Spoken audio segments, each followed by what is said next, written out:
welcome back to Shemsuniverse. So today guys, we're just doing a bit of a special edition because of the lunar eclipse. I just wanted to make sure I do cover with you guys what exactly lunar eclipse entails and how it's going to work.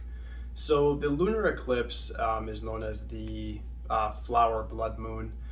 This moon is very particular because it's in the moon sign of Sagittarius where it falls in.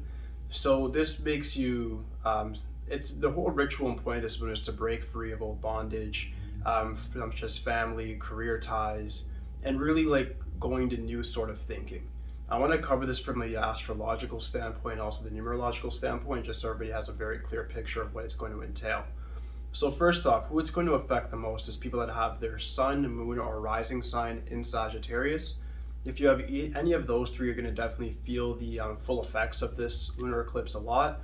And it's going to bring about the dark side, which is what a lot of astrologers are failing to talk about, is that when there's a full moon, it brings out the positive aspects of a said astrological sign.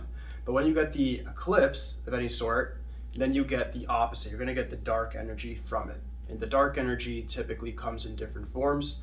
And sometimes that could be very good things for you if you're somebody who needs to be more aggressive, more assertive, or have that shadow side come out.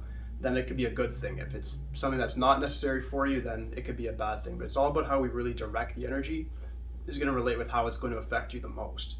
So if you don't know, just send me a DM on Shemsuniverse 8.0 on Instagram if you don't know what your moon sign is or rising sign. And I'll just try to help you out at least just with that so you know if it's going to affect you a lot or not. This does take place May 26, 2021. It hasn't took place on this date. The last time it did was May 25th, 1994, so it's been quite a while. So it's definitely a very strong lunar eclipse that's coming, and we're in for a lot.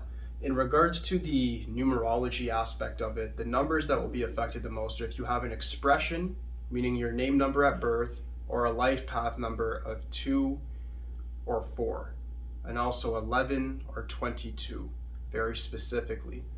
The reason for this is because the moon is always affected, and number 2 is a lunar number affected directly with the moon. When you have this aspect there, that means that you will be very affected by the eclipse because it may actually dim your energy a bit, but also bring about, just like with the moon signs and the sun signs and the rising signs, it's going to bring about more of a darker creativity. Maybe you're going to have to go and challenge your personal relations with others, stand your ground more, be more firm. It brings that sort of transformative energy through after this full moon so that you actually have that ability to do so. So it's not necessarily a negative thing, but it's not necessarily positive either. Like I said, this is very neutral, and it depends on how you direct the energy. The same thing would go for number 4. Number 4 is Rahu, which essentially eats the moon. So this is actually Rahu's night. It's going to be something where Rahu, based on the prophecy, ends up covering the moon, eating it, and there's sort of like a picture if you go online, if you see Rahu's mouth devouring the moon. So number 4s will feel very, very powerful after today, and especially for the next 30 to 40 days. Anybody that has the number 4 as an expression number, including karmic debt number 13, very, very powerful after today. You'll definitely have enhanced energy, no doubt about that whatsoever.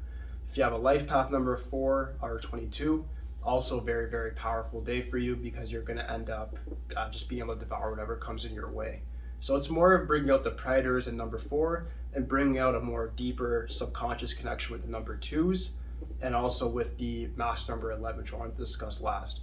The 11 will be amplified as well. The 11 vibrates to the 11 notes that go towards heaven, the 11 notes that go towards hell.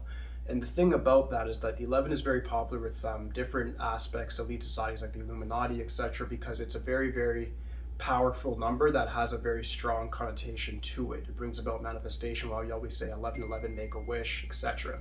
So it brings about that very strong energy that can draw anything to you. The 11 will not be dimmed down necessarily if you have it as an expression number or a life path number by this lunar eclipse. It will still stand strong due to the fact that it's double influenced by the sun as well. But that should be it. The only other number I want to bring in just as a sort of advice giver as well, number 7, it's a south node of the moon because it's represented by Kiezu. And the western side is represented by Neptune, which is the god of water. We all know that the moon directly affects the water and the currents a lot.